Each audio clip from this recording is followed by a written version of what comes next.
본 방송에서 제공하는 투자 정보는 투자 판단에 대한 조언입니다. 방송에서 제공하는 주식의 가치, 가격 상승 및 가격 하락에 대해서는 방송사에서 보장하지 않습니다.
안녕하십니까. 막상막하 투맨쇼 김혜영입니다.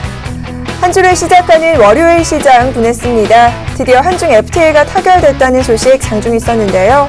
이와 관련해서 그동안 실적 부진과 환율 부담에 눌려있던 시장이 반등이 좀 나왔습니다.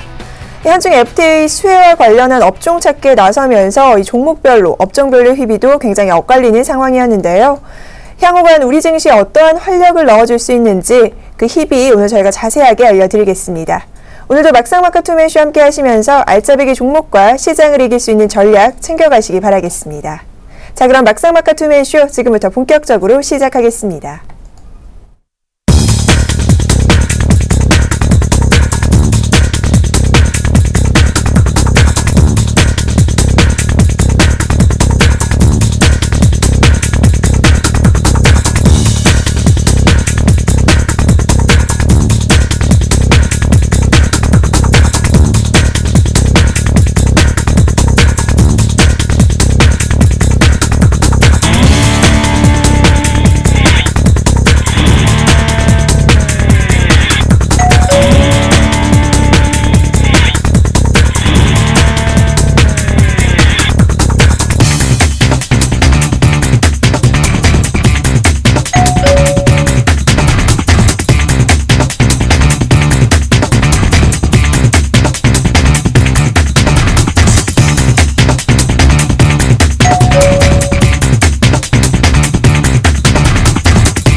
후광통이 확정이 됐습니다. 다음 주 월요일부터 시행이 된다고 하는데요. 이와 관련해서 위안화의 흐름 오늘 급등했고요. 또한 홍콩 증시 역시 일제히 상승 흐름 보였다라는 소식, 증시의 화제 분 통해 확인해봤습니다.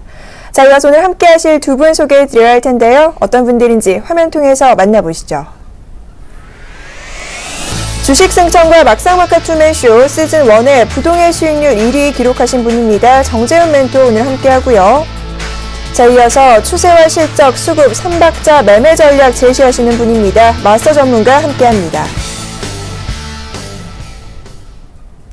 네, 오늘은 정재훈 멘토와 마스터 전문가와 함께하겠습니다. 두 분 안녕하십니까? 안녕하십니까? 안녕하십니까? 자, 오늘도 역시나 시장 상황 분석 먼저 들어볼 텐데요. 정세윤 멘토님과 먼저 함께 하도록 할게요. 오늘 좀 다양한 재료들이 맞물린 하루였습니다. 시장 상황 어떻게 보셨나요? 예, 금일은 거의 뭐 1%대 상승을 해주는 그런 모습들이 좀 나타났습니다. 일단 중국 쪽에서의 FTA 타결 소식이 좀 전해졌었죠. 이 부분들 때문에 나름대로 이 상승폭을 키우는 그런 모습들을 좀 보였었고요. 특히나 이제 외국인 쪽에서의 선물 환매수가 좀 대량으로 좀 들어왔었습니다. 1조 원이 넘는 대량 환매수가 좀 들어왔다가 장 막판에는 뭐 6천억 이하권역으로 좀 밀려 내려왔는데요. 오늘 이러한 흐름들을 좀 보게 되면서 과연 이제 이 FTA 영향권이 있을까라는 좀 생각을 하는데 저는 그렇게 크게 생각하고 있지는 않습니다. 오히려 기술적 반등을 추가적으로 또 하기 위한 그런 핑계거리 찾기가 아닌가라고 좀 판단을 하고 있습니다. 대체적으로 금일 큰 폭의 좀 상승을 했던 섹터들이나 업종별들을 좀 살펴보게 된다면 삼성 그룹주들이 지배구조에 대한 부분들로 인해서 상승을 해주는 그런 모습들이 나타났거든요. 뭐 삼성전자가 뭐 4%대 상승을 해주는 그런 모습들이 나타났었고요. 삼성전기 그리고 삼성생명 그다음에 뭐 다른 기업들까지도 상승을 해주는 그런 모습들이 좀 나타났었고요. 업종 대표주들 위주로 좀 상승을 해주는 그런 모습들이 나타났습니다. 롯데케미칼이나 아니면 현대중공업 이런 종목군들이 좀 상승을 해주는 그런 모습들이 나타났는데요. 결국에는 뭐 추가적인 반등이 좀 나오느냐 나오지 않느냐는 좀 더 수급적인 부분들을 좀 체크를 해봐야 될 것 같은데요. 모처럼 만에 현물 쪽에서 매수를 해주는 그런 모습들이 나타났다라는 점, 그로 인해서 거래소 시장은 좀 상당히 좀 탄력을 받았다라는 점이 일단은 긍정적인 요인으로 좀 보실 수가 있을 것 같고요. 다만 이제 이 부분들의 연속성이 있는지는 좀 체크를 해봐야 될 것 같은데, 사실 삼성 지배구조에 대한 이런 기업들을 제외하고 나서는 다른 큰 이슈나 모멘텀 거리는 아직까지도 일단 찾기는 좀 어렵지 않나라는 좀 판단이 듭니다. 반대로 이제 코스닥 같은 경우도 보게 된다면 금일 장중에 700억이 넘게 매도 물량이 좀 출회가 됐었는데요. 종가 기준으로 뭐 외국인과 기관 각각 300억대에 좀 매도를 해주는 그런 모습들이 좀 나타나는 그런 흐름들이었습니다. 결국 개인 쪽만 매수를 해주는 그런 모습들이 나타났었는데, 결국 이제 코스닥 같은 경우 이중 바닥을 형성을 해주고 나서의 지지를 해주느냐 아니면 추가적으로 좀 이탈을 해주느냐 이런 모습들을 좀 보여줄 것 같은데요. 결국에는 경기 민감 섹터들, 즉 역별에 되어 있는 종목군들이 대부분 다 경기 민감주들입니다. 이런 종목군들이 추가적인 반등이 나오게 된다라면 코스닥 시장은 다소 좀 힘든 그런 모습들을 좀 보일 수 있겠지만, 거래소 시장 같은 경우는 크게 연속성이 있을 것이다라고 좀 보여지지는 않습니다. 결국엔 경기 민감주들 같은 경우는 일단은 저항대에 부딪히는 그런 종목군들 같은 경우는 한 번쯤은 좀 덜어주시는 전략이 좀 좋겠다라는 점까지 좀 말씀을 드리고 싶고요. 금일 큰 폭에 좀 하락을 했었던 뭐 내수 섹터들 종목군들 같은 경우는 내일 추가적으로 좀 조정을 받는다라면 반대로 올라갔던 종목군들 같은 경우는 차익을 좀 해주고 내수 섹터에 있는 종목군들을 좀 매수를 해주는 전략이 좀 더 시장에 대해서 좋은 수익률을 좀 낼 수 있는 그런 방법이 아닌가라고 좀 판단이 되고요. 그들 기업들, 즉 내수 섹터들이 4분기에 대한 실적까지도 여전히 좀 좋다라는 점을 좀 생각을 해본다라면 그들 쪽으로 종목을 좀 접근을 하는 게 옳다라는 점 말씀드리겠습니다. 자, 이번에는 마스터 전문가와 함께 시장 분석 들어보겠습니다. 외국인들의 귀환 너무나 반갑습니다. 그러나 이런 반등 추세가 지속될지에 관해서는 정재훈 멘토님도 의구심을 좀 품어주셨거든요. 마스터 전문가님께서는 오늘 시장 상황 어떻게 보셨나요? 네, 좀 한마디로 말씀드리면은 좀 반갑지만 또 아쉬운 장이 아니었나 그런 생각이 듭니다. 장 초반에 외국인들의 현물, 선물, 동반 순매수로 인해서 종합주가 지수가 갭상승을 해서 크게 올라가는 모습을 보였는데 장 막판에 밀리는 모습을 보이고 있었습니다. 항상 그 시장을 바라면서 안타까운 마음이 드는 건 뭐냐면은 왜 꼭 외국인과 기관은 이렇게 엇박자 매매를 나는가라는 건데, 오늘 좀 그 매매 패턴을 좀 보면은 일단은 외국인들 같은 경우에는 외국인과 기관 투자자들이 이제 의견을 같이 보이는 거는 이제 삼성전자 지배 구조 관련해서 전기전자 업종을 양 매수체가 순매수를 했습니다. 그거 빼놓고는 거의 뭐 같이 이제 동시에 순매수를 하는 업종이 없다라는 건 아직도 이 시장에 대해서 외국인과 기관들이 아직도 엇갈린 시각을 가지고 있고, 또 한편으로는 글쎄 한중 FTA 타결이 그래서 과연 상승의 견인이라고 할 수 있을까라는 의구심을 가지고 있는 그런 하루라고 이제 생각이 되어집니다. 운輸3대 업종 같은 경우에는 지금 기관들이 한 679억 정도를 만약에 이제 오늘 이렇게 매수를 했는데 뭐 별다른 뭐 대안이 없어서 오늘 좀 매수를 한 것 같고, 혹시나 매수를 한 것 같고, 내일쯤에는 다시 이거 좀 매도세로 좀 빠질 확률이 많은데, 그 이유는 잠시 후에 오늘 메인 주제로 다뤄진 이제 한중 FTA 결과에 대한 걸로 좀 보충 설명을 드리도록 하겠습니다. 네, 전반적인 시장 상황 분석 들어봤습니다. 이어서 이슈 토크 배틀이죠. 역시나 오늘 시장의 화두는 한중 FTA였습니다. 이와 관련된 부분 준비해봤는데요. 먼저 화면 통해서 만나보시죠. 한국과 중국 간 FTA가 30개월 만에 전격 타결됐습니다. 아시아태평양 경제협력체 정상회의 참석차 중국 베이징을 방문 중인 박근혜 대통령은 오늘 오전 인민대회장에서 열린 시진핑 중국 국가주석과의 정상회담에서 FTA의 실질적 타결을 선언했습니다. 그간 우리나라는 농업 부문을 최대한 보호하겠다는 입장이었던 반면 중국은 석유화학이나 전자, 자동차 등 제조업 분야에서 민감한 입장을 취하면서 협상에 어려움을 겪어왔던 것으로 전해졌습니다. 하지만 13억 인구의 거대 내수 시장을 지닌 중국의 빗장이 이번에 풀리게 됨으로써 정부의 경제 활성화 추진을 뒷받침할 수 있는 동력이 될지 시장에서는 벌써부터 주목하고 있습니다. 국내 증시에서는 벌써부터 수혜 업종과 피해 업종이 갈리고 있는 상황입니다. 30개월 만에 전격 타결된 한중 FTA. 과연 우리 경제에는 어떤 영향을 미치게 될까요? 잠시 후 스튜디오에서 이와 관련된 본격 토크 배틀이 시작됩니다. 한중 FTA가 드디어 타결이 됐습니다. 오늘 우리 시장만 봐도요. 이와 관련한 수출주, 현대차와 관련된 업종들은 굉장한 상승 흐름 보였고요. 반면 이 의료와 관련된 부분들은 부진한 흐름을 보였습니다. 향후 어떤 전략 세워봐야 하는 걸까요? 오늘은 이 부분 집중적으로 저희가 토크 배틀에서 다뤄보겠습니다. 자, 먼저 정재훈 멘토와 함께 할 텐데요. 일단은 이 FTA에서 체결된 내용, 우리 시장에 미칠 만한 관련 내용부터 좀 확인해 보도록 하죠.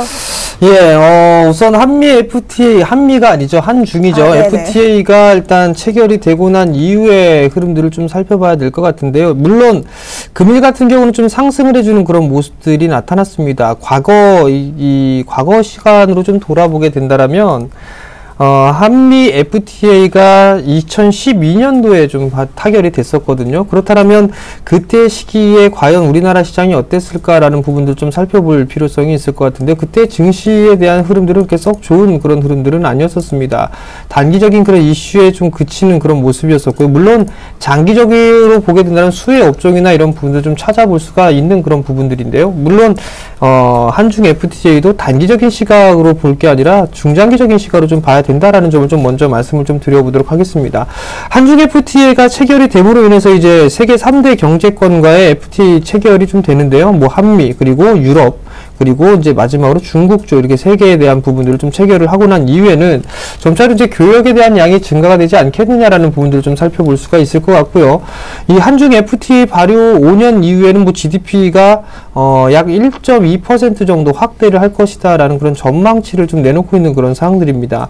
결국 이제 한중 FTA 체결이 되면서 피해 업종과 수혜 업종을 좀 찾는 그런 분주한 모습을 좀 보여주고 있는데 뭐 기사거리를 좀 보게 된다면 자동차 쪽이 좀 좋을 것이고 그 다음에 뭐 섬유 의복 쪽이라든가 이런 쪽은 좀 좋지는 않을 것이다 이런 얘기들을 좀 하고 있는데 그 부분들은 뚜껑을 열어봐야 된다라는 점을 좀 먼저 말씀을 좀 드려보도록 하겠습니다. 대체적으로 보게 되면 IT 쪽이나 자동차 쪽은 중국 시장에 상당히 좀 많은 기업들이 좀 진출해 있습니다. 대체적으로 뭐 현대차, 기아차 진출해 있고요.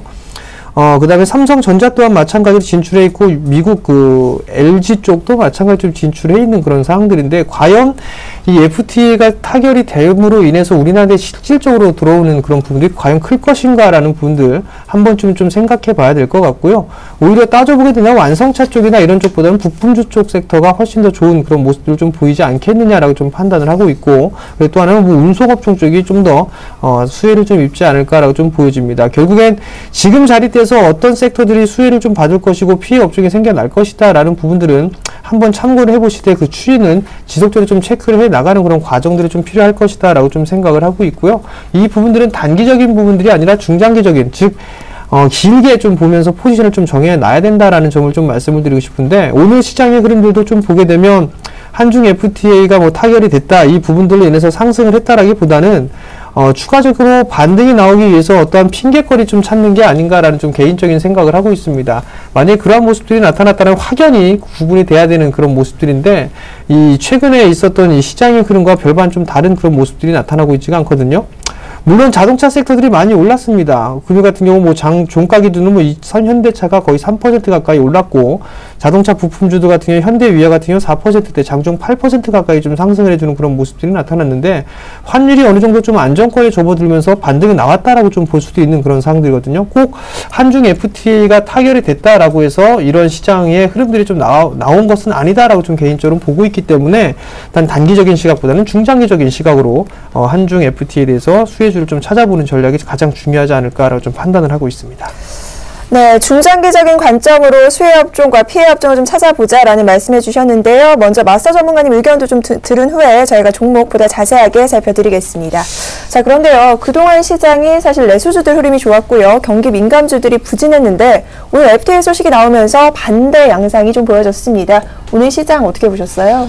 그러니까 반짝 효과가 끝날 확률이 좀 높다고 좀 말씀을 좀 드리고 싶습니다. 이제 그 이유를 좀 차곡차곡 하나 좀 설명을 좀 드리면은, 일단은 한중 FTA 타결이 장기간에 우리 경제에 호재가 되는 건 맞습니다.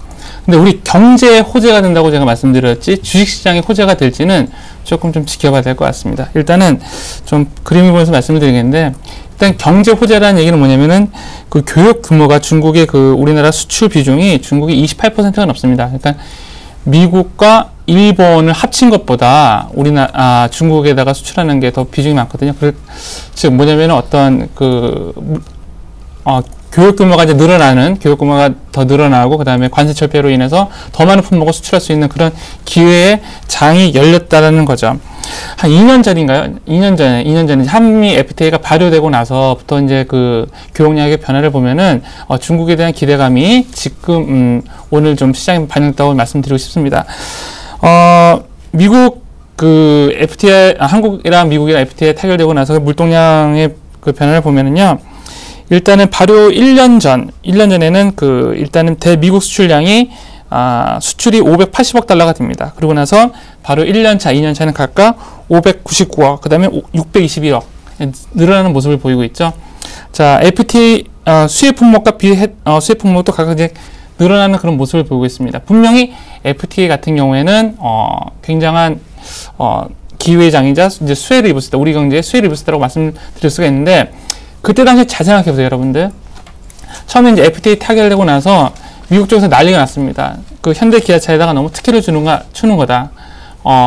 그 관세율이 지금 8%인데 이거 철폐하면은 자국 내에 그 자동차 시장을 잠식 우려가 있다 그래가지고 미국에서는 굉장히 자동차 때문에 반대를 했습니다. 실제로 미국에 수출했던 자동차 관세율이 8%였는데 4%로 줄이고, 그 다음에 4년 후에는 완전히 제로가 되는 관세를 없애는 그런 FTA 조항이 있었는데, 실질적으로 뚜껑을 딱 열어놓고 보니까 현대차 이제 월봉을 좀 보시면은요, 2012년 3월에 이제 한미 FTA가 타결이 되고 발효가 됐는데, 그때 3월 달에 발효가 되고 4월 달에만 반짝 오릅니다. 4월 때는 반짝 주가가 오르고 나서 그 이후에는 다시 이제 횡보하는 그 국면을 보이고 있거든요. 즉, 이 되게 시사하는 바가 굉장히 큽니다. 그 FTA가 마치 우리나라 경제를 벌떡 이렇게 세울 수 있는 그런 만병통치약이 아니라는 게 지금 이 과거 사례를 통해서 좀 알 수가 있는데요. 그럼에도 불구하고 일단은 1차적인 이제 수혜주를 각 증권사라든가 애널리스트들이 뽑는 게 이제 자동차 업종이죠. 왜 자동차 업종이 그 수혜주가 되냐면은 그 표를 좀 보시면서 좀 말씀을 드리겠는데, 중국의 그 브랜드별 진출한 시장 점유율 추이를 보면은 폭스바겐과 GM이 각각 1등과 2위를 달리고 있고요. 우리나라가 이제 3위, 현대기아차가 3위를 달리고 있습니다. 닛산이라든가 토요타, 혼다, 지금 시장 점유율이 좀 현대기아차보다 낮고 있죠. 또 양 국가 간의 그 국민적 정서도 안 좋죠. 영토 분쟁도 있었고요. 원래 두 나라가 되게 사이가 안 좋습니다. 그렇기 때문에 이번에 한중 FTA로 인해서 우리나라가 반사 이익을 얻지 않을까라고 해서 많이 올랐는데요. 또 한편으로는 맞습니다. 그 관세율의 그 적용을 보면은 중국 쪽에다가 수출했었을 적에 관세율을 보면은 완성차 같은 경우는 22%를 매기고 부품주 같은 경우는 10%의 관세를 먹이게 됩니다. 자, 그러면은 가격 경쟁력이 분명히 있죠. 분명히 있고 괜찮은데, 또 한편으로 또 역지사지로 생각해보면은, 여러분들 시내 돌아다니시다 보면 아마 그 수입차들 많이 몰고 다니는 거 보실 수 있으실 겁니다. 국내 수입차 시장 점유율 추이를 좀 보고 말씀드리면은 2009년서부터 4.9%였다는 시장 점유율 추이가 2014년도에는 약 13%로 증가가 될 예정입니다. 이거는 굉장히 시사하는 바가 굉장히 큽니다. 한중 FTA가 체결이 돼가지고 우리나라 차를 중국에다가 수출할 수 있는 그런 기회의 장도 되겠지만, 또 역으로 생각하면은 중국 현지에 있는 자동차들을 우리나라에서 역수출할 수 있는 그런 기회가 되기 때문에 한중 FTA가 우리나라 자동차 업종에 커다랗게 뭐 실적을 견인한다거나 혹은 주가를 끌어올릴 만한 그런 호재는 아니라고 생각이 됩니다. 그러니까 1차적으로는 자동차 업종이 수혜 업종이 맞는데 좀 깊게 생각해 보면은 좀 아닌 것 같습니다. 자, 그 다음에 또 중국 관련된 주들이 뭐 여러 가지가 있죠. 화학 업종이 있고요, 철강 업종이 있고, 조선 업종이 있는데, 이 관세율을 보면은 대부분 4에서 8% 미만입니다. 그러니까 세금으로 인해서 가격 경쟁력이 현격하게 이제 살아난다고 볼 수 없는 그런 관세율이고, 또 한편으로는 또 화학주 같은 경우는 이미 공급 과잉, 화학주나 철강주는 공급 과잉이고요. 또 조선주는 이미 좀 1위를 내줬죠. 수주 측면에서 1위를 내줬기 때문에 그것도 그다지 뭐 그렇게 한중 FTA를 타결했다고 해서 그렇게 경쟁이 있을 것 같지 않습니다. 자, 그러면은 하나 분명히 늘어나는 거 있다는 거죠. 어떤 게 늘어나냐면은 한미 FTA가 체결되고 나서 수출입 물량이 늘었거든요. 미국 대미 수출입 물량이 늘었거든요. 그렇다고 하면은 어쨌든 중국 쪽에다가도 어쨌든 이제 수출 물량이 좀 늘어날 거라는 거죠. 그거는 이제 변치 않는 진실인데 사실이고요. 그렇다고 봤었을 적에는 구체적으로 우리가 숫자상으로 보고 눈으로 확인할 수 있는 그런 수혜 중에 하나가 운수 업종이 아닐까라는 그런 결론에 도달하게 됩니다. 그래서 이번에 한중 FTA 타결 같은 경우에는 뭐 산업 전반에 걸쳐서 커다랗게 무슨 영향을 끼친다기보다는, 지금 당장 영향을 끼친다기보다는 향후 좀 장기간에 걸쳐서 좀 추적하고 관찰을 해야 될 것 같고, 지금 당장 눈에 띄는 거는 과거 미국 사례를 봤었을 적에는 운송 업종이 가장 유력한 수혜 업종이 아닐까, 그런 생각이 듭니다. 네, 이 수혜는 좀 반짝이지 않겠느냐라고 하셨고요. 이 물동량 증가와 관련해서 운송 쪽 흐름이 좀 좋을 것 같다라고 하셨는데, 그럼 반대로 오늘 내수 쪽 밀린 종목들이 많거든요. 예를 들면 뭐 LG생활건강도 꽤 밀렸고요. 이런 종목들은 향후 흐름 어떻게 짚고 계세요?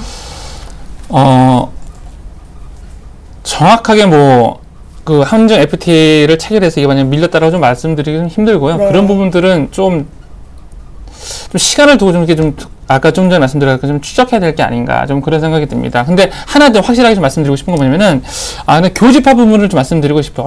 어쨌든 중국은 도시화를 합니다. 내수로 인해서 국가 경제를 발전하겠다는 시진핑의 확고한 생각이기 때문에 도시화를 하게 되거든요. 그러면은 도시화를 했었을 적에 수혜 품목과 한중 FTA가 만약에 체결되고 나서의 그런 교집합을 좀 구해보면은 제 생각에는 아마 서비스 업종이라든가 아니면은 뭐 문화, 그런 쪽이 아마 중국인들의 그 도시화 과정을 거치게 되면서 소득 수준이 늘어나면서 수혜를 입지 않을까, 좀 그런 생각이 듭니다. 그러니까 중국 도시화와 한중 FTA 간의 그 교집합을 구하는 그런 좀 작업이 좀 필요할 것 같고요.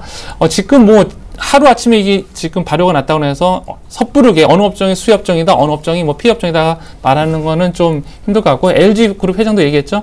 FTA를 좀 공부를 해야 될 것 같다고. 여러분들도 그다음에 저 전문가들 좀 공부를 좀 꾸준히 좀 하시고, 어떤 섹터, 어떤 업종이 좀 괜찮을 건지 좀 추적하는 과정이 좀 필요할 것 같습니다. 자, 그렇다면 정재현 멘토께서는 이 피해 업종으로 분류되고 있는 종목들 흐름 향후 어떻게 전망하십니까? 예, 최근에 뭐 피해를 좀 보고 있는 그런 섹터들하고 단정적으로 좀 얘기를 하고 있는 그런 사항들인데요. 이 부분들은 좀 더 지켜보는 그런 흐름들이 좀 전개가 돼야 되지 않을까라고 좀 판단이 됩니다. 일단 여러 가지 경쟁적인 그런 부분들인데, 이제 관세가 어느 정도 붙느냐 안 붙느냐 이 부분들의 차이, 그리고 기술력에 대한 차이, 이런 부분들 여러 가지 좀 놓고 볼 수가 있을 것 같은데요. 지금 당장에 뭐 이 섹터는 뭐 피해 업종이다, 뭐 예를 들어서 화학 쪽 섹터 같은 경우는 피해 업종이다라는 부분들을 좀 얘기들을 하고 있는데요. 그 부분들은 그 이전부터 이미 얘기가 좀 나왔던 그런 사항들이기 때문에 더 악화가 되거나 그러지는 않을 것으로 좀 판단을 하고 있습니다. 그렇다면 오히려 이 반대적인 그런 생각들도 좀 해볼 필요성이 있지 않나라고 좀 판단이 되고요. 그리고 뭐 지금 보게 된다면 자동차 섹터가 오히려 더 수혜를 좀 볼 것이다라고 하는데, 저는 개인적으로 그렇게 크게 수혜를 좀 받을 것 같지는 않습니다. 오히려 부품 섹터가 좀 더 수월한 그런 모습들이 나타나지 않을까라고 좀 판단을 하고 있고, 다른 쪽으로 좀 보게 되면 화장품 섹터 같은 경우도 뭐 수혜를 좀 받을 것이다라는 그런 얘기들을 좀 많이 하고 있는데요. 물론 수혜를 좀 받을 겁니다. 그렇지만 현지 법인의 생산 라인을 갖추고 있는 그런 기업들 같은 경우 그렇게 크지는 않을 것이다라고 좀 보셔도 좋을 것 같습니다. 그럼 결론은 한국에서 생산해서 중국 쪽으로 진출, 수출을 하는 그런 기업들이 오히려 수혜에 대한 폭은 더 클 수 있다라고 좀 보셔도 좋을 것 같거든요. 그러면 결과론적으로 말씀드리면 한국에서 생산을 하고 중국 쪽으로 좀 수출을 해주는 그런 섹터들 위주로 좀 보시는 전략이 좀 좋을 것 같고요. 물론 이 기사거리들은 한 번쯤은 신중하게 좀 읽어볼 필요성은 있지만 맹신할 필요성은 없다라는 점을 좀 말씀드리고 싶습니다. 자, 그렇다면요. 경기 민감주 그동안 참 많이 빠졌습니다. 낙폭 과대라는 이야기도 나오긴 했는데요. 그렇다면 오늘 이 FTA와 관련해서 상승 그림이 좀 나왔는데 이때를 좀 매도 타이밍으로 잡아야 할까요? 저는 좀 단기 매도 관점으로 좀 봐야 되지 않을까라 좀 생각을 합니다. 물론 추가적인 상승을 좀 할 수 있을 것이다라고 좀 예상을 하고 있습니다. 다만 추가적인 상승을 하는 데 있어서는 4분기에 대한 실적이 좀 좋아질 수 있는 그런 섹터들에 한정되어 있다라는 점 좀 말씀을 좀 드려보고 싶은데요.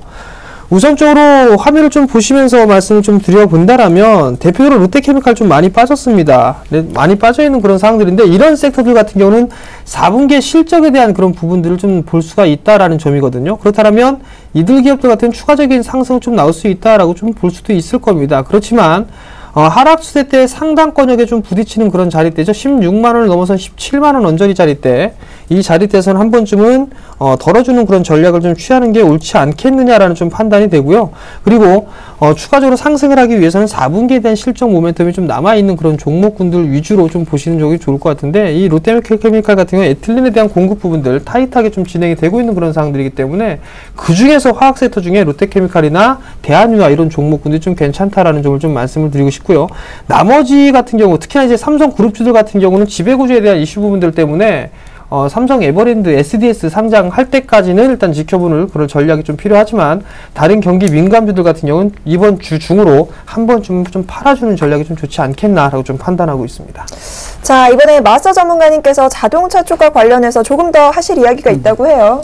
네, 혹시나 해서 자료를 좀 준비하면서 오늘 실은 이제 그 관점은 과연 이제 한중 FTA를 만약에 타결을 했었을 적에 과연 그 중국 현지에 그 진출해 있는 해외 기업들이 역으로 수출하지 않을까 그런 부분에서 굉장히 우려를 했는데 조금 전에 뉴스 검색을 해보니까 쌀하고 자동차 부분은 일본에서 제외가 됐다라는 이제 기사가 올라왔습니다. 역시 제가 이제 생각했던 부분과 이제 좀 일치하는 부분이 좀 나왔고요.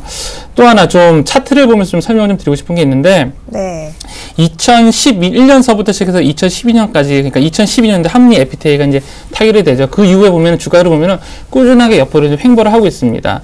이 얘기는 뭐냐면은요. 우리가 지금 매매하고 있는 우리가 참여하고 있는 시장은 뭐냐면은 한중 FTA, 한미 FTA 이런 굵직굵직한 그런 이벤트보다는 실은 철저하게 환율 게임, 환율 싸움에 지금 치우치고 있다는 거죠. 그러니까 양적 완화 부분들이 이제 회수를 하면서 그 다음에 이번에 금리 인상까지 만약에 내년에 이어지게 된다면은 한중 FTA 체결로 인한 그 수혜 업종을 찾기보다는 지금 금리 어떻게 보면은 내년을 대비한다면은 금리 인상을 했었을 적에 피해가 덜 가는 업종 혹은 수혜를 입은 업종 그거를 찾는 게 지금 자리에서는 더 효과적이고 또 현명한 투자가 아닌가 좀 그런 생각이 들어서 좀 추가로 설명을 드립니다.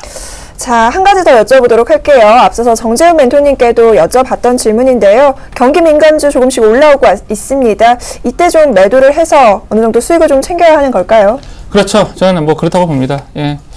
한 2주인가요? 3주 정도가 됐는데, 그때 화학주에 대해서 설명을 드리면서 왜 화학주가 올라가기 힘든지, 그 다음에 화학주가 올라가기 힘들면서 또 정유주까지 올라가기 힘들다고 좀 말씀을 드렸는데, 지금 장에서는 이런 구조적인 것들이 하루아침 변하지가 않습니다. 예. 화학주 공급 강이고, 채광주도 공급 강입니다. 조선주 같은 경우에는, 중국에다가, 수주 1위를 빼앗기고 있고요. 이런 것들이 하루아침에 해소가 되지는 않거든요. 더욱이 또, 조금 전에 말씀드렸는데 내년도에 만약에 미국에서 금리 인상하게 된다면 또 불을부터 또 훤합니다. 그렇기 때문에 지금 대형주 같은 경우에는 반등이 나왔었을 적에 기존에 보유하고 물량이 있으시다면은 좀 현금 확보하는 게 가장 현명한 전략이 아닌가. 그 다음에 또 현실적인 전략이 아닌가. 그런 생각을 하게 됩니다. 네, 두 분이 같은 의견 제시하셨습니다. 경기 민감주와 관련돼서는 이번 주 반등을 좀 노려서 매도하시는 부분 좋겠다라는 부분 짚어주셨네요. 자, 오늘 이슈토크 배틀 두 분의 의견 화면 통해서 다시 한번 정리해드리겠습니다. 자, 오늘 이슈토크 배틀은요. 한중 FTA 전격 타결 과연 국내 증시의 단비가 될까라는 부분 짚었는데요. 정재훈 멘토께서는 단기적인 반등 기회다, 장기적으로는 상승 모멘텀이 될 부분들이 있다라고 하셨고요. 이어서 마스터 전문가께서는 제한된 업종 장기간으로 수혜주는 호재 입을 수 있다는 부분 짚어주셨네요.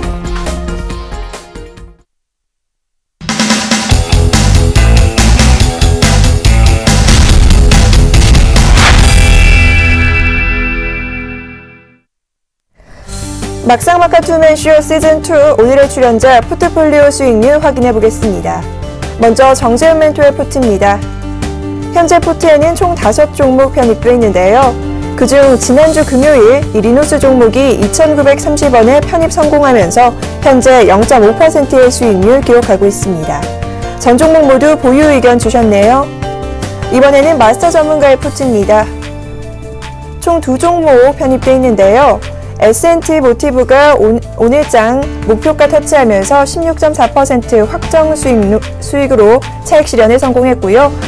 나머지 종목은 보유 의견 주셨습니다. 자, 이번에는 포트폴리오 수익률 베스트 확인합니다.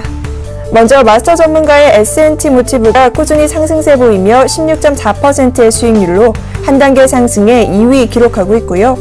3위는 이관흥 멘토의 교보증권이 12.8%, 4위에는 최명성 전문가의 대성창투가 10.1%, 5위에도 자리하고 있네요. 파루가 8.1% 자리하고 있습니다. 자, 그렇다면 오늘자 막상막하 투맨쇼 시즌2의 수익률 베스트 1위 과연 누가 차지했을까요? 정재훈 멘토가 자리하고 있습니다. 한전산업이 20.9%로 여전히 1위 자리를 지켜내고 있네요. 이번에는 누적 수익률 베스트 확인합니다. 1위에는 조민규 멘토가 102.8% 누적 수익률 기록하고 있고요. 다음은 나이센터 전문가가 27.3%로 3위로 밀려난 모습이네요. 2위에는 이관흥 멘토가 자리하고 있습니다. 이관흥 멘토께서 27.3%, 나이센터 전문가가 23.7% 보이고 있습니다. 자, 이번에는 명예의 전당입니다. 조민규 멘토의 유니테스트가 100%의 확정 수익률로 오늘도 명예의 전당 빛내고 있네요.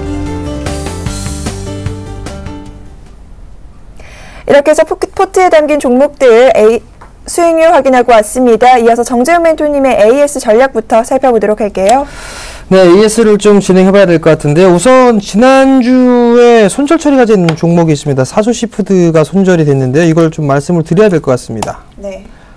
많이 빠졌어요. 2주 동안 주구장창 빠지는 그런 모습들이 나타났는데 거의 10거래일 동안 밀려 내려오는 그런 모습입니다. 어느 정도 좀 바닥은 나오는 그런 흐름들이 되지 않을까라고 좀 판단이 되고요. 출연하기 전에 일단 이 손절 처리가 되어 있는 그런 부분들인데 지금 자리대에서는 손절할 필요성은 없다라는 점을 좀 말씀을 드리고 싶습니다. 만약에 비중을 줄인다 하더라도 6,500원대 이상권역에서 충분히 할 수가 있는 그런 상황들이고 지금 자리대에서는 뭐 오히려 신규적으로 좀 매수를 해볼 수 있는 그런 자립대가 아닌가라고 좀 판단이 들기 때문에 일단 리스크 관리를 하기 위해서는 6,500원 위에서는 충분히 할 수 있다라는 점을 좀 말씀을 드리고 싶고요. 단기적으로 돌아서는 흐름들이 나오게 되면 사조시푸드는 다시 제가 편입을 하도록 하겠습니다. 네, 이어서 다음 종목 한 종목 더 살펴보도록 하죠. 네, 한 종목 더 말씀을 드려야 될 것 같은데요. 우선 좀 가지고 있는 그런 종목 중에서 최근에 많이 빠진 게 바이넥스입니다. 바이넥스를 좀 말씀을 드려야 될 것 같은데요.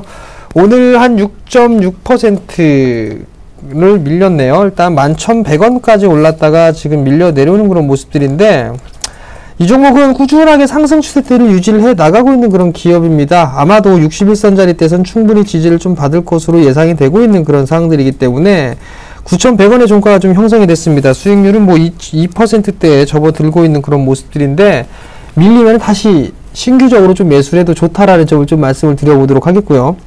바이넥스가 이 삼성에 대한 이슈거리라든가 아니면은 바이오 쪽에 대해서도 충분히 좀 수혜를 받을 수 있는 그런 부분들이 있기 때문에 충분히 상승 모멘텀은 남아 있다라고 좀 보셔도 좋을 것 같고 10월 하순경에 형성돼 있던 11,100원짜리 때는 아마도 넘어갈 거다라고 좀 말씀을 드리고 싶거든요. 그렇기 때문에 중장기적으로 좀 보게 되면 즉 내년도 한 2월 정도 때까지 본다라면 충분히 아마도 이 기업이 5자리대에서 놀지 않을까라고 좀 개인적으로 보고 있습니다. 그렇기 때문에 지금 이제 추가적으로 밀리는 흐름들이 나오게 된다면 충분히 매수 포인트를 잡아도 좋다라는 점 말씀드리겠습니다. 자, 이어서 마스터 전문가와도 AS 전략 살펴보겠습니다. S&T 모티브가 수익 실현했네요. 이 종목부터 확인해 보도록 하죠. 네, S&T 모티브 뭐 여러 가지 호재가 있다고 좀 말씀을 드렸죠. 뭐 K11 소총 납품 재개가 될 예정이고 GM대우 쪽에다도 계속 이제 납품될 예정이다, 호재가 있다고 말씀드렸습니다. 그러니까 제가 좋아하는 단어인데요. 추세, 실적, 수급, 3박자가 맞는 종목이었습니다. 매물대로 좀 설명을 드릴게요. 제가 이제 정별 종목을 굉장히 좋아합니다.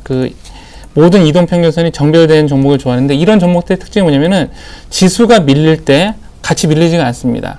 그냥 꿋꿋하게 올라가는 현상이 모습을 보여주고 있는데, S&T 모티브 같은 경우는 10월 달에 초에 제가 추천하고 나서 계속 꾸준히 올라가는 그런 모습을 좀 보이고 있죠. 또 하나 좀 설명을 드리고 싶은 게 뭐냐면은 매물대에 관한 설명입니다. 매물대.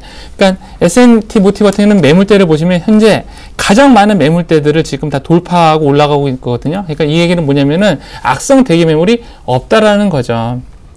자, 정별 종목 중에서 악성 대기 매물들, 그러니까 가장 많은 대기 매물을 벗어난 종목들, 그런 종목들이 시장에 되게 강한 종목이고 다른 종목 빠질 때 추가로 올라갈 수 있는 그런 종목입니다. 자, 그러면은 저번 주에 추천했던 종목이 또 하나 있죠. AJ 렌터카를 또 AS를 좀 해드리도록 하겠습니다. 네. 자, AJ 렌터카도 보시면은요, 일괄되죠. 최소 이평선이 정별입니다. 그러니까 21선, 61선, 121선, 241 이동평균선이 그 정별이라는 거죠. 그 다음에 악성 대기 매물들을 지금 다 소위 말하는 제낀 그런 모습입니다.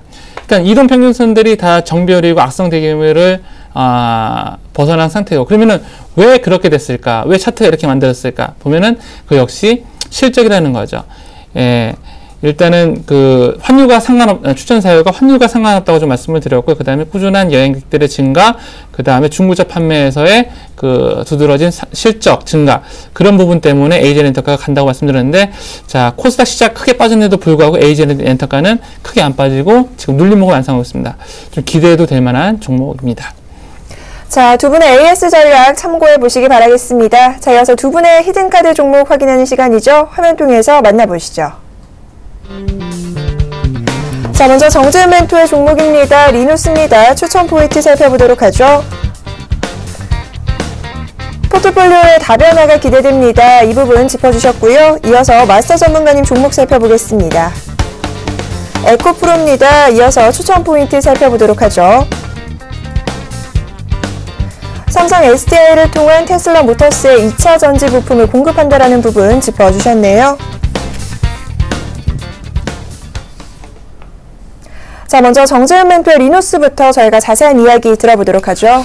예, 제가 제안을 해드릴 종목은 리누스입니다. 일단 편입을 좀 돼 있는 그런 사항들인데요. 조금 더 싸게 살 수 있는 그런 기회가 되지 않을까라는 좀 판단이 듭니다. 우선 이 리누스를 좀 말씀을 드려보게 되면 포트폴리오에 대한 다변화가 좀 기대가 된다라는 부분들 좀 먼저 말씀을 좀 드려보고 싶은데요. 일단 화면을 좀 보시면서 하나씩 좀 말씀을 드려보도록 하겠습니다.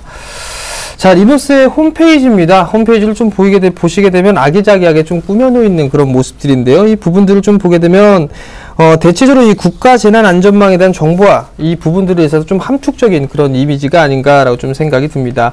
이 리누스에 대한 성장 스토리를 좀 보시게 되면은요, 이 기업은 1991년도에 좀 설립이 되었습니다. 그 이후에 2002년도에 코스닥이 좀 상장이 됐고요. 그리고 난 이후에 2003년도에 키플링은 영업 양수를 받았고요. 그 이후에 2006년도에는 이제 무선 통신 솔루션 사업을 시작을 했고요. 그 이후에 이스트팩에 대한 부분들까지 인수를 하게 됐고요. 그리고 올해 들어서는 드림 CIS라는 바이오 기업을 인수를 했습니다. 이렇게 리누스의 성장 스토리는 좀 지속이 된다라고 좀 보셔도 좋을 것 같습니다.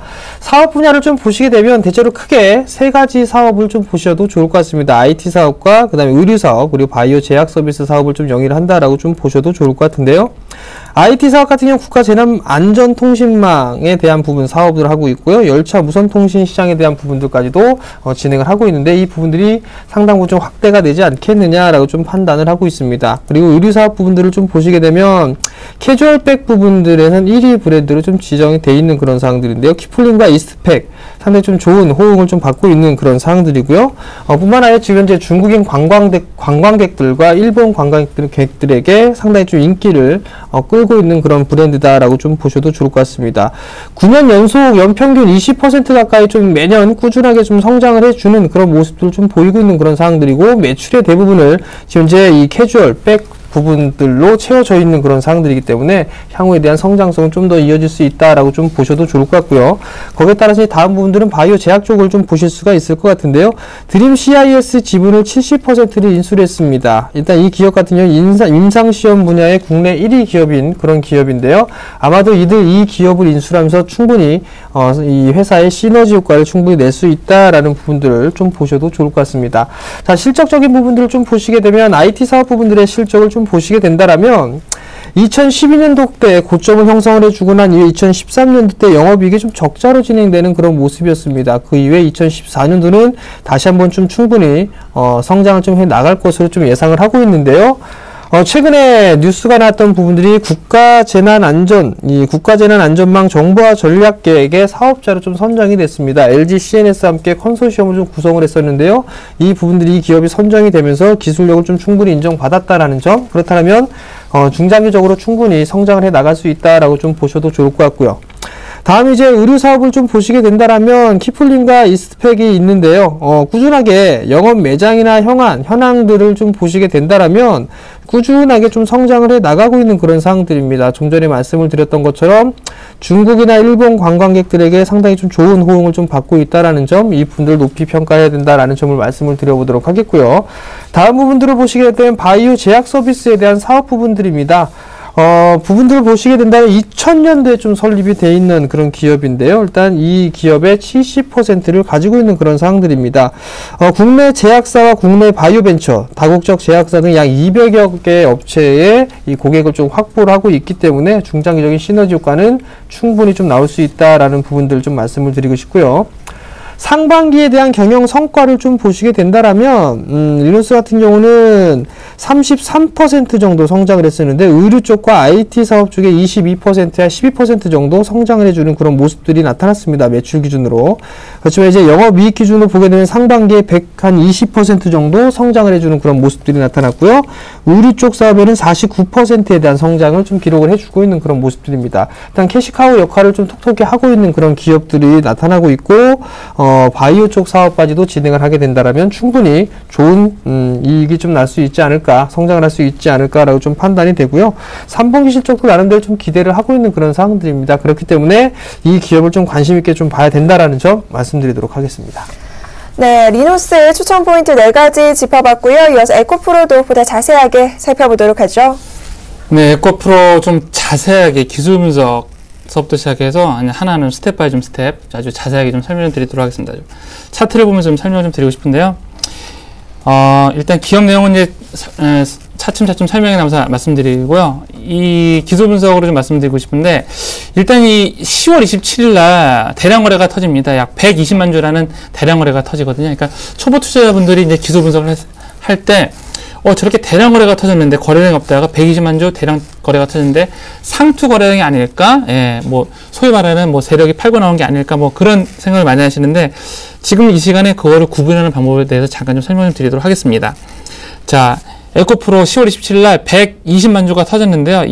이게 터진 거래인지, 소위 말해서 털고 나가는 거래인지, 매집 거래인지는 어떻게 구분하시냐면은 상장 주식수와 좀 비교를 하시면 됩니다. 자, 에코프로의 상장 주식수가 약 1,400만 주입니다. 제 경험상 1,400만 주가 터졌었는데 120만 주 정도가 터졌다. 즉 상장 주식수의 10분의 1 미만으로 터진 그런 주식들 같은 경우에는 매집의 확률이 굉장히 많습니다. 그런 경우는 굉장히 많고요. 그 비율이 좀 낮으면 낮을수록 매집의 확률이 높고 많고, 오히려 1,400만 주인데 상장 주식수가 1,400만 주인데 예를 들어서 당일 터진 거래량이 만약에 2천만 주가 넘었다. 이거는 자전거래를 의미한다는 거죠. 에코프로 같은 경우에는 자전거래가 아닌 좀 매집거래 확률이 많다고 좀 판단이 되어지고요. 두 번째, 주주 현황에서 좀 보고 말씀을 좀 얻을 만한 정보가 뭐냐면은, 일단은 그 대주주 지분 외에 자산운용사가 좀 대량으로 매집을 하고 있습니다. 하나 자산운용이 9%, 그 다음에 스택 인베스트먼트라는 그 자산운용사가 7.36%, 그 다음에 국민연금관리공단이 약 6.57%를 그 매집을 하고 있는데, 최근 변동일이, 특히 하나자산운용 같은 경우는 최근 변동일이 2014년 4월 2일이고요. 그 다음에 스택 인베스트먼트는 10월 31일 날 변동이 있었다는 거죠. 자, 그러면은 이 기업에 어떤 일이 있었는지 좀 설명을 좀 드리면은, 차트를 보면서 좀 설명을 좀 드리도록 하겠습니다. 차트 좀 늦게 터졌습니다. 네. 이 보면은 일단은 매물대서부터 좀 설명 좀 드리고 싶은데, 자, 방송 때 말씀드렸던 거, AJ 렌터카라든가 S&T 모티브 같은 경우에는 악성 대기 매물들을, 가장 많은 악성 대기 매물을 극복하고 올라갔다고 말씀드렸는데, 지금, 에코프로 같은 경우는 악성 대기 매물을 지금 벗어난 상태죠. 자, 그러면은 자산운용사가 매집을 하고 있고, 그 다음에 스틱 인베스트먼트나 하나자산운용 같은 자산운용사 매집을 하고 있고, 지금 거래량도 증가가 됐다. 그럼 왜 되었을까라고 말씀을 드리면은, 그 에코프로가 뭘 만드는 회사냐면은 양극재를 만드는 회사입니다. 2차 전지에 들어가는 여러 가지 소재가 있습니다. 양극재, 음극재, 분리막, 보호회로 여러 가지가 있는데, 그 중에서 양극재 같은 경우에는 소재의 44%를 차지하는, 가장 많은 비중을 차지하는 소재입니다. 그런데 그 에코프로가 만드는 여러 가지 양극재 소재가 여러 가지 종류가 있는데, NCA계라는 게 있습니다. 이게 어디를 통해 납품이 되냐면은 삼성 SDI를 통해서 테슬라 모터로 납품이 되어질 예정입니다. 아직 확정 아닌데 예상이 되어집니다. 그걸 예상이 되어지고, 에코프로에서는 그걸 예상해서 지금 얼마 전에 약 150억 정도의 설비 투자를 들어서 공장을 새로 지었죠. 즉, 증설 효과라는 모멘텀이 있다는 거죠. 자, 그래서 제가 봤을 때는 2014년 10월 31일 날 스틱 인베스트먼트가 좀 들어온 것 같고, 하나 자산운용도 그런 가능성을 보고 좀 들어왔다라고 좀 판단이 되어집니다. 실제로 그런 부분들이 실적으로 나타나지는데요. 일단 3분기 때 실적이 영업이익이 전년 동기 대비 4억이었는데 19억으로 약 400% 가깝게 올라갔다는 거죠. 즉, 추세가 살아있고 실적도 괜찮고 수급도 아직 붙진 않았는데 수급도 붙을 만한 종목이라는 점에서 에코프로 올해는 좀 그저 그런데 내년에 전기차 시장이 활성화되면서 전기차 시장은 활성화될 수밖에 없습니다. 미국 같은 경우에는요, 2015년도 리터당 연비를 15kg 이상 나와야 됩니다. 그리고 유럽연합 같은 경우에는요, 1kg당 이산화탄소가 130g을 넘어가면 안 됩니다. 즉, 규제가 굉장히 강화되는 그런 시점이기 때문에 2015년이 원년입니다. 그렇다고 봤을 적에는 전기차 쪽에 이런 주식들이 내년에 한 번 더 시세를 주지 않을까, 그런 가능성이 굉장히 농후한 업종이고 그 다음에 시장을 가진 종목이라고 생각되어서 에코프로를 가져왔습니다. 네, 이렇게 해서 에코프로 추천 포인트 4가지 짚어봤고요. 이어서 매매 전략 세워보겠습니다. 정재현 멘토님 먼저 매수가부터 짚어주시죠. 예, 리노스의 가격 전략을 좀 말씀을 드려보도록 하겠습니다. 금일 조금 밀렸어요. 2,945원 자리대에 좀 마무리가 됐는데요. 매수가를 2,800원 정도대로 좀 잡아드렸는데요. 이 자리대가 11선 자리대입니다. 이 자리대는 충분히 좀 매수가 될 수 있는 것 같은데요. 그냥 2,900원부터 2,800원 정도대까지 분할 매수 포인트를 좀 잡으시면 괜찮을 것 같고요. 목표가는 3,600원을 좀 제시해 드리도록 하겠고요. 손절가는 2,550원 제시해 드리도록 하겠습니다.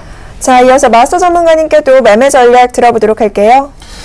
네, 에코프로를 매수 가격은 일단 21선 눌림목에 해당이 되죠. 21선 눌림목 종목은 21선 눌림목 근처에서 손절해야 됩니다. 그래서 일단은 매수가는 오늘 종가가 9,140원이었는데 9,100원을 매수가로 하고요. 손절가는 21선 눌림목 가격인 8,500원 정도가 될 것 같고요. 이게 좀 실적 대비 적정 주가가 나오면은 참 좋았겠는데 지금 실적 대비 적정 주가는 나오지 않습니다. 왜냐면은 이제 곧 턴어라운드가 되고 그런 과정이기 때문에 실적 대비 적정 주가는 안 나오는데 기술 분석으로 좀 말씀을 드리면은 한 목표가는 11,000원대까지는 좀 올라갈 수 있지 않을까, 예, 그런 생각으로 매매 전략을 짜 드리도록 하겠습니다. 네, 두 분의 종목 추천 히든카드 확인해 봤습니다. 화면 통해서 다시 한번 정리해 드릴게요. 자, 먼저 정재현 멘토는 리노스 오늘 갖고 오셨습니다. 포트폴리오 다변화가 기대되고요. 2014년부터 턴어라운드가 기대된다라는 부분 짚어주셨네요. 가격 전략 살펴보도록 하죠. 매수가가 2,800원, 목표가는 3,600원, 손절가는 2,550원 제시하셨습니다. 자, 이어서 마스터 전문가 종목 확인하겠습니다. 에코프로 갖고 오셨죠? 턴어라운드가 시작되고 있고요. 또 추세와 실적, 수급까지 3박자를 고루 갖춘 종목이다라는 말씀 챙겨주셨네요. 매매 전략 살펴보겠습니다. 매수가가 9,100원, 목표가는 11,000원, 손절가는 8,500원 제시하셨습니다. 이렇게 해서 저희가 준비한 소식 여기까지입니다. 함께 해주신 두 분 여기서 보내드릴게요. 오늘 말씀 고맙습니다. 저희는 내일 이 시간 차별화된 전략과 알짜배기 종목으로 다시 인사드리겠습니다. 함께 해주신 여러분 고맙습니다.